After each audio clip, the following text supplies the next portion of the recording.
Calling all adventurers. I repeat, calling all adventurers. We've got 3 jobs available today, but they should be straightforward enough. 1. Investigate raider activity in the abandoned Fort Felis outside Ranmire Swamp. 2. The city of Solemn is facing a drastic increase in pickpocketing and burglary. The city guard are requesting assistance from any adventurers in the area. 3. The Lord of Lisgane Manor has put word through to me requesting skilled monster hunters. Says he's looking to recapture his family home from a group of leeches and perhaps even a Moroi. A word of advice: only adventurers equipped to deal with vampires and their kin should look into this job. This is not a mission for the inexperienced. It would seem that ours is a busy profession this week. In the news, the Church of the Most Holy are back in the spotlight with a recent announcement that their clerics are not the combat types and should not be required by anyone to join an adventuring party or provide magical support. They are now the only religious body in the realm with this caveat.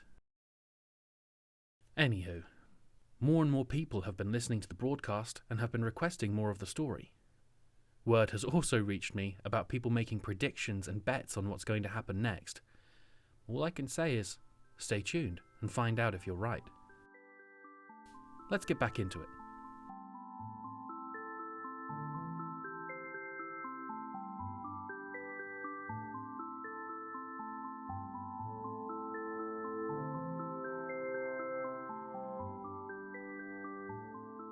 So, there we were, standing in the frozen courtyard by the notice board, bathed in yellow lamplight, while Valuine explained what passing the PMC exam would entail. First thing tomorrow, we will need to visit the local branch of the Ilario Ministry of Security. There should be an address on here somewhere. Ah, here. It's located across from the Sycamore Gardens south entrance. Okay, and what is the Ministry of Security? They are our gracious Kingdom of Ilario's regulatory body for all things mercenary. You can find a branch in all major cities and most larger towns. They are the ones who will test you on your suitability for this line of work and make sure you are of sound mind before handing you a literal license to kill. So what, I walk inside and tell them, "Hi, I'd like to be able to kill for money, please," then fill out a form and we're good to go? No, it's not that easy anymore. A couple of PMCs went a little bit power mad. They made a few poor choices regarding innocent civilians' rights not to be blown up or cut to pieces, and then some more laws got passed. Nowadays, you'll be subjected to a psychological evaluation, then a written test, then a physical exam. We will need to do a crash course on the psych eval and the written test to make sure you're good to pass, but I don't think we'll need to worry much about the physical exam. And why not? Shouldn't we cover all our bases to make sure I'm prepared? I can't afford to mess this up. Okay. I'm going to be blunt with you, as you don't seem to have noticed, but you are not normal. Do you think the average person can cross 60 feet in 1 second and throw a creature through a brick wall with nary a scratch to show for the effort? Oh, I thought that was some adrenaline-like thing or something. Sweetheart, no one's adrenaline is like that. I do have questions about that, by the way, but it's late and it's cold, so let's head back to my suite at the inn and we can go into further detail about what's next. Valuine had questions, and at that point I knew no answer I could give would be satisfying. My life had not been particularly unique. After a few minutes of walking through the chilly streets, we arrived at an establishment called the Blue Rose. It was illustrious, clearly taking a wealthier clientele than the inn I was resting in. Walking through the front doors, I could see well-dressed patrons dining in the restaurant or talking in the lounge. All the furniture was accented in a rich blue colour and a rose and gold embroidery. Despite her efforts to go unnoticed, Valuine was ushered over by the concierge, and she reluctantly complied. All I could hear was him asking my business, followed by a hushed reminder that the room rates are affected by the number of people staying.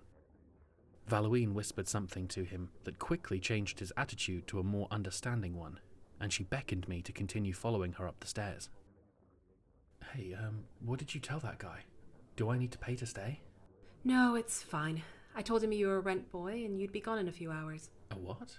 Don't worry about it. He should mind his own business for a bit. Oh, okay. Briskly, we moved through the building, as Valuine expertly avoided the other people staying there. Across the threshold, through the lobby, up the stairs, down the hallway, and into a suite with a hasty turn of a large brass key. Valuine's lodging was nothing short of stunning. Her room was bigger than the cottage I grew up in, with a large open space in the middle, comfy-looking sofas around a fireplace against one wall, and the bed on a small raised platform against the opposite. Across from the entrance was a wide, sheltered balcony that looked over the town. Get comfortable. I'm going to ask you a few questions and explain a few things for this evening. Cup of tea? Oh, lovely, thank you. I removed my coat and sat down on one of the couches, while Valuine brewed a pot of tea with an earthy aroma. She brought it over to the coffee table with a full service set. Ooh, fancy. If you're going to do something, do it right, with the care it deserves. After settling in her seat across from me, Val snapped her fingers and the fireplace ignited itself. An interesting kind of magic, and not the type I was used to. There's something I should have asked you when we were back at the notice board.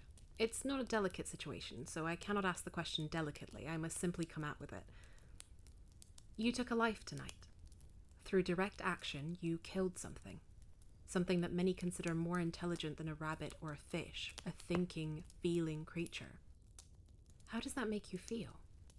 I hadn't really had time to think about it. You'll have to give me a moment.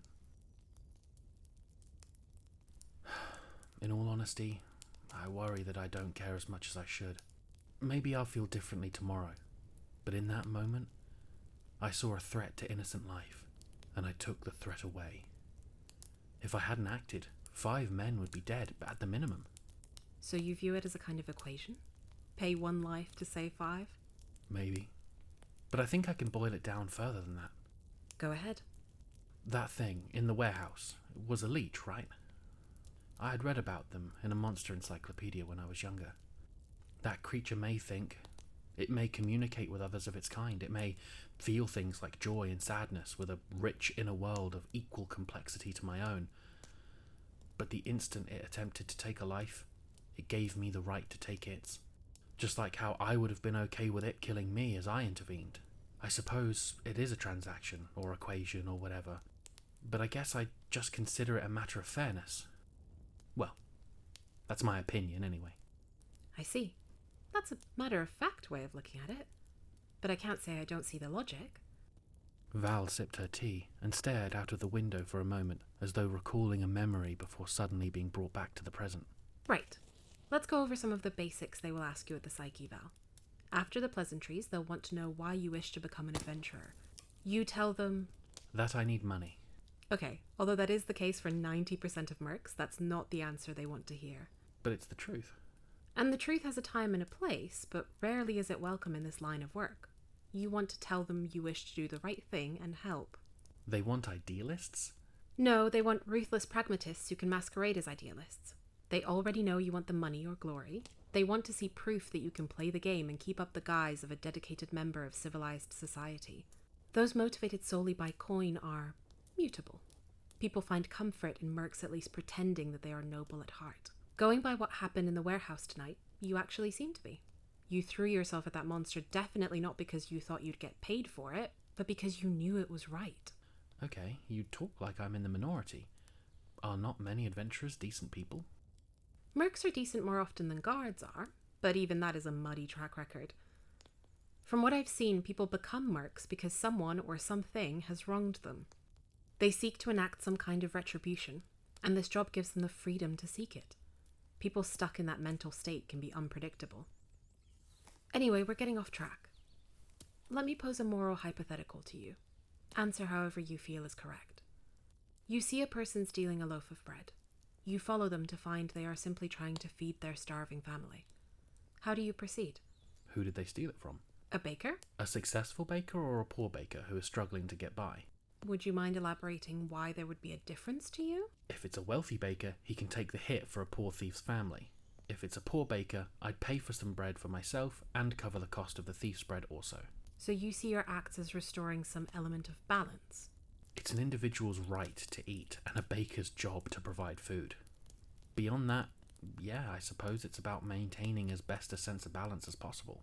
Yet, from what I have experienced, there is little in the way of balance in this civilized society. Well, when they ask you a question like that in the exam, tell them you'd bring justice regardless of who was stolen from or why. Remember, ruthless pragmatists. What you do in that situation only really matters when you're in it. In this instance, lie. I find it interesting where you are pragmatic and where you are idealistic. So far I've seen you've got the strength to pull this off, and now I know you've got the right attitude about it. Can you do basic maths? How's your reading comprehension? Can you write? Yes, technically I have a level 2 education. My village might be little, but it's the only one for miles around with a school in it. Most of the kids from neighbouring villages come to ours to learn. Ah, perfect. You're making this very easy for us. Any other interesting tidbits about your past? Yeah, I'm a pretty good cook, and for a time I sung in the local church choir. Why does this matter? The psych eval will ask you about your upbringing. They just want to hear simple things about you having had a stable childhood, but we've got time to go over it all. For now, however, I think we should call it. You don't appear to need any counselling regarding the incident. In fact, you're handling a life-or-death situation remarkably well. I'd suggest heading home tonight, and we'll meet back up here at midday tomorrow. The plan goes ahead. Let's get you qualified.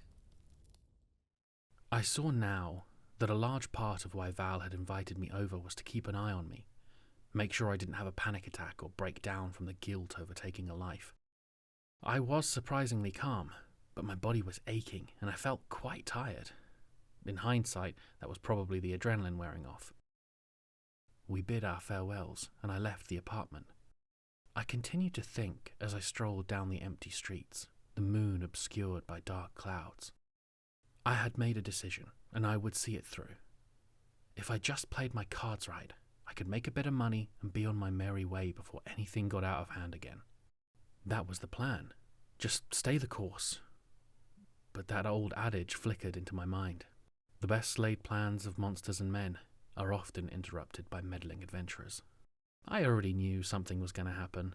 Trouble was afoot, and the hells themselves were on their way to greet me. I just didn't want to admit it. I didn't want to admit that I could feel a change in the wind, a buzzing in my mind, and the pressure of encroaching danger. And most of all, I didn't want to admit how much I was looking forward to it.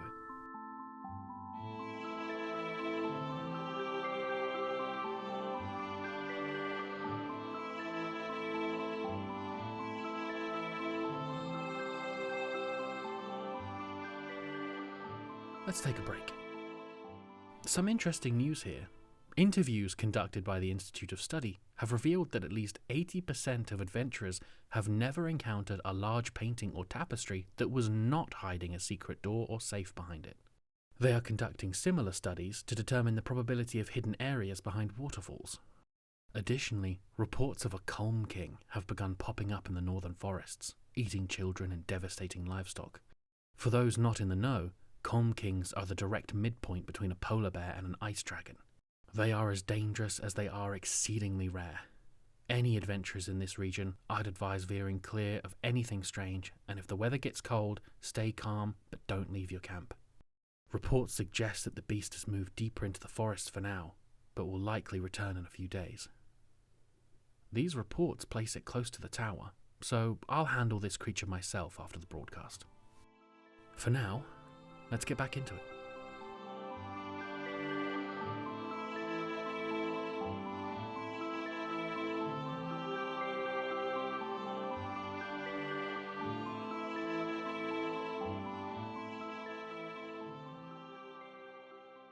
I struggled to sleep that night. I laid in bed in the pitch black, which was nice for a time, but my eyes always acclimate quickly to the dark, and the room begins to feel bright after a few minutes. I tossed and turned, thinking about what had happened, covering my head with the pillow before rolling around some more. Throughout the night, all I could think of was how I already needed to be asleep. Pointless rhetoric about if I fell asleep right now, I'd get 7 hours before I needed to get up. Eventually, I got lost in thought about what it would be like to be an adventurer, what I could see, where I could go. Didn't really feel qualified for it all, but I wanted it nonetheless. But first, the test. I would use that as the measure. If I passed, then I would accept that the rules implemented by society had deemed me worthy. I would relinquish my foolish attempt at controlling expectations. And with those thoughts, I fell asleep. I awoke to the clang of the morning bells from a nearby clock tower. I sat up as the orange morning sun poured through the windows. I slept soundly through the night, something I hadn't expected. I had thought a nightmare would soon follow dozing off, but no. I bathed, got dressed, ate breakfast, and headed out to Halloween's hotel. I wondered what plan Val had for me. A crash course on how to be an adventurer. I didn't expect this to be any kind of joke or scam. That wasn't the feeling that Val gave me. She seemed genuine, at least in this specific instance. I wondered why she had taken such an interest in me. She did make what I thought was a throwaway comment about being on the hunt for destiny. Perhaps she was merely the type to see signs in the everyday, and had assumed our repeated meeting was one. Nevertheless, I had to focus on the task at hand. I returned to the Blue Rose to find Halloween walking out the front door. Ah, perfect. You're on time. I appreciate that. You didn't doubt I'd show? Not for a second. Here's your itinerary. Itinerary? Okay. Wait, the exam is at the end of this week?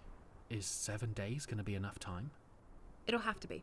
The expedition to the Shallowlands leaves very early the following morning, and I expect you to have your license in hand by then. I'm going to meet the client now to secure us the job, then I'm going to fill out your application. You mentioned that you can swing a sword? Have you had any weapons training? Not really. I've had a little hand-to-hand training from my old man. I'm pretty good. Never lost a fight. Having seen what I did, I believe that. But unless you are an Astrian monk in disguise, you're going to need more than a solid right hook to get through this. The upper level of public gardens north of here lets you overlook the guard barracks training grounds. Their daily routine begins in about 20 minutes. I want you to watch every move they make during their training and commit it to memory so you can practice throughout the week. This knowledge will form the foundation of your martial skill and go a long way to convincing the examiner of your competency. I'll come get you after I've done all this stuff and we can move on to the rest of the plan. Good luck, and I'll see you in a bit. I followed Halloween's instructions as closely as I could. She was right. From this vantage point, I had a clear view of the guard barracks below. The midday sun couldn't pierce through the overcast sky, bathing everything I saw in a cold grey. The barracks itself was a sturdy stone building with an angled slate roof. The courtyard came alive after a few minutes of waiting. Guards in matching leather armour poured out into the yard and erupted in a flurry of movement as they performed their practice drills. I stood, perched over a waist-high moss-covered stone wall, and watched them like a hawk. They broke into rotating groups. Some practiced sword swings on wooden dummies, others clanging weapons together in combat drills. There was a separate group with longbows who fired arrows again and again into straw targets. They had clearly specialised and focused purely on accuracy and speed of archery. I'd never been that good with a bow, but I didn't think it would hurt to observe them too. As seconds turned into minutes, I watched. As the minutes turned into hours, I watched, and I learned. I felt a strange exhilaration, a clarity formerly unfamiliar to me. Each step, each swing of the sword, each knock of an arrow started to make sense to me in a way that transcended simple observation. The way they pivoted their hips, switched their weight to the other foot, reared back in preparation for a strike, all of it became clear to me. I noted the slight hesitation from the archers before releasing the arrows. I saw the split-second opportunities to counter the swordsman's techniques. I felt the predictability of every punch thrown, the cadence of their movements gradually unfurled, and was laid bare before my eyes.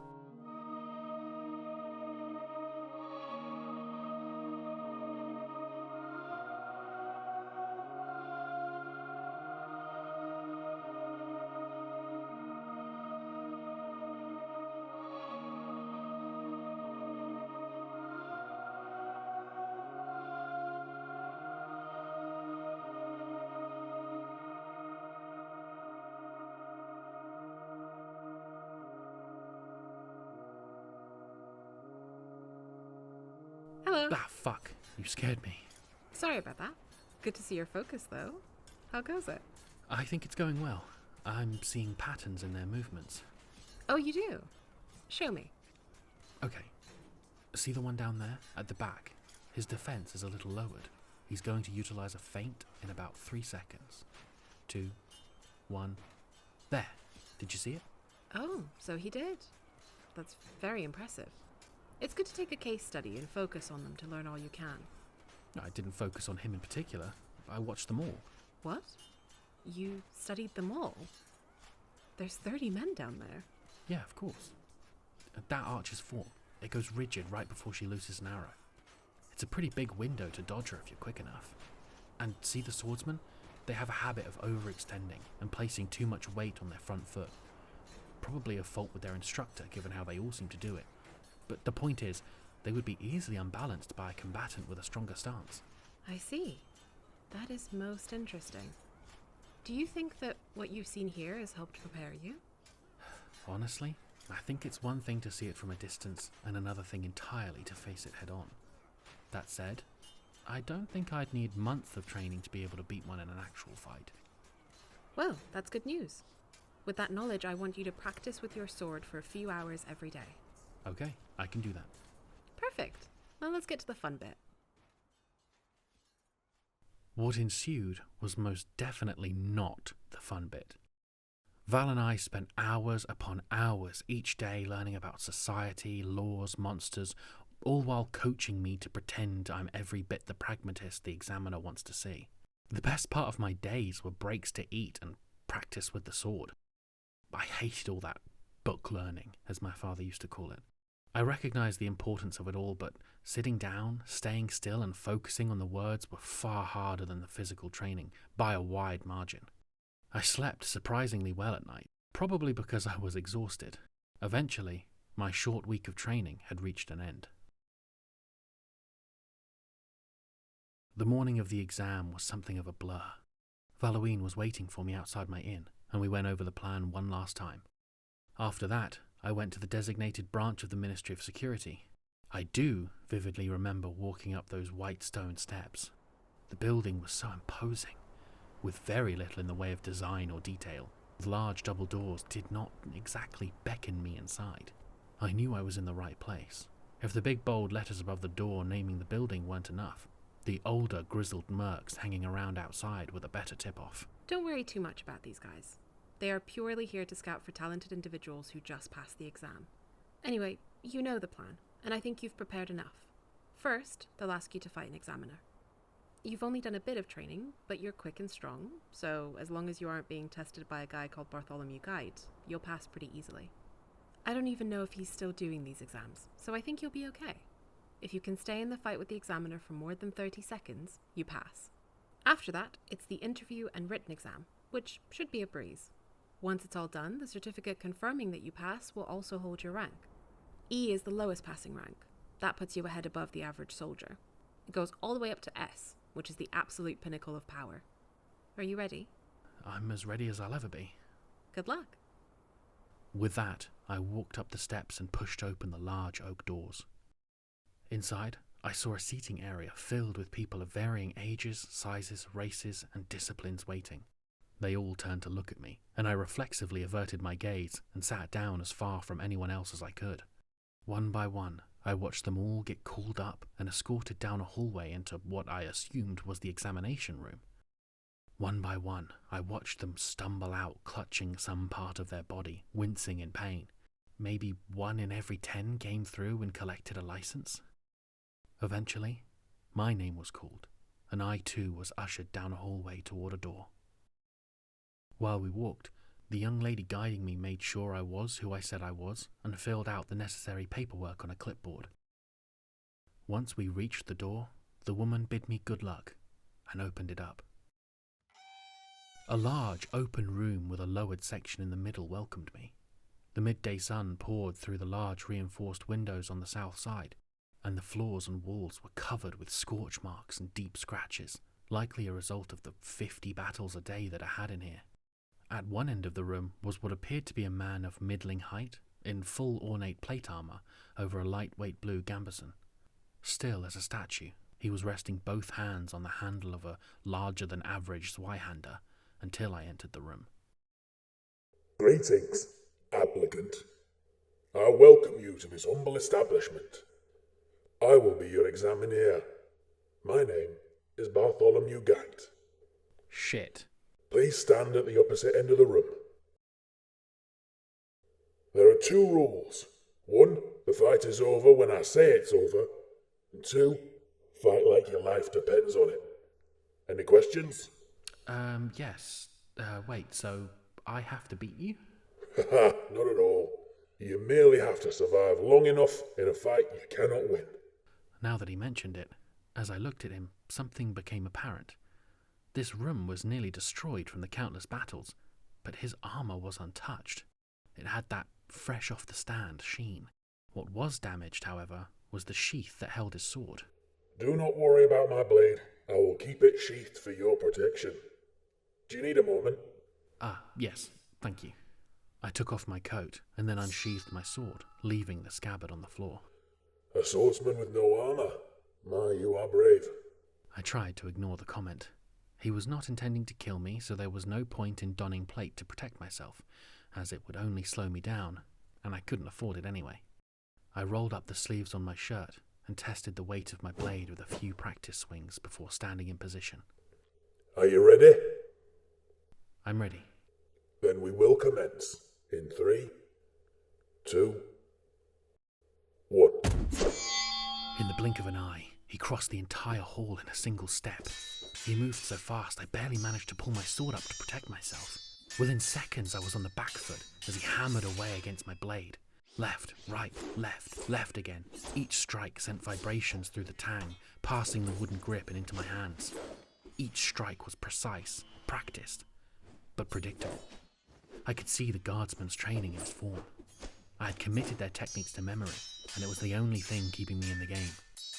Despite that, I was struggling to find a window in his movements. Faster. I needed to move faster and start returning a few hits. Impressive. Your form is terrible, but your speed more than makes up for it. I was acclimating. The level of concentration it required was staggering, and the rest of the world began to melt away from my periphery. It was just me and him, and it was exhilarating. After a few moments, I could see the breaks in his form. His practiced rhythm had betrayed him. A feint was coming up. All I had to do was wait for it and swing at the right moment. 3, 2, 1, now! I stepped forward and swung with all my might. But in an instant, Geit leapt into the air to a height I wasn't sure was possible for a man donning the amount of armor he was. He spun around, performing some kind of airborne pirouette clean above my head. Ah! He lashed the sheathed blade across my back, driving me to my knees. The deep stinging radiated right through to my chest.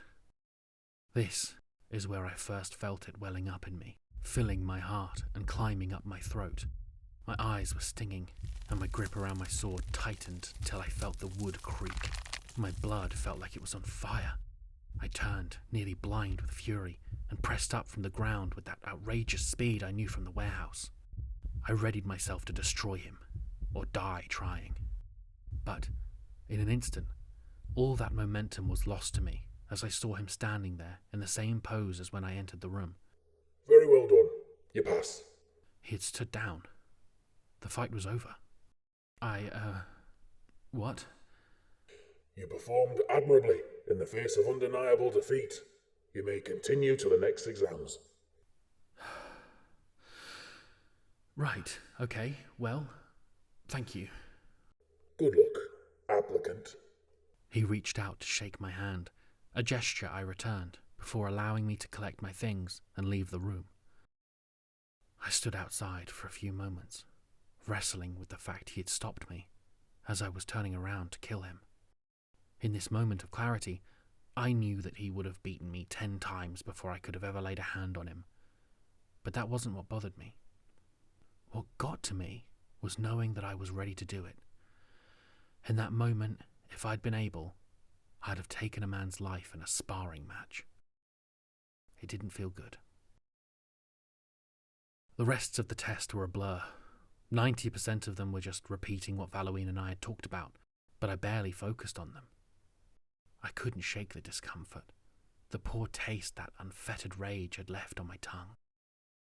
I walked out of the last examination and went back to the reception area. The woman behind the counter greeted me and handed me a closed letter that held my results. I was suddenly brought out of my stupor and into the present. This envelope contained my future. Either I passed the tests and succeeded, or I had failed and would need to figure something else out. In that moment, I honestly couldn't have told you what the outcome was, thanks to my dissociation from the second and third exams. Had I performed well? Had I bungled it? I was about to open the letter and find out when the woman gestured to a stack of parchment booklets to the side and suggested I take one. The front of the booklet read, "A Mercenaries' Guide to What Comes Next," with an artist's impression of a "You Passed" stamp. It was an information booklet on what to do after you passed the test. I'll admit that somewhat spoilt the surprise of reading the results, but just to check and make sure, I tore open the letter and unfolded its contents. Passed with the rank of D. That felt like a respectable grade, but I was happy to have passed it all. The next chapter of my life began tomorrow, with the start of my first official job.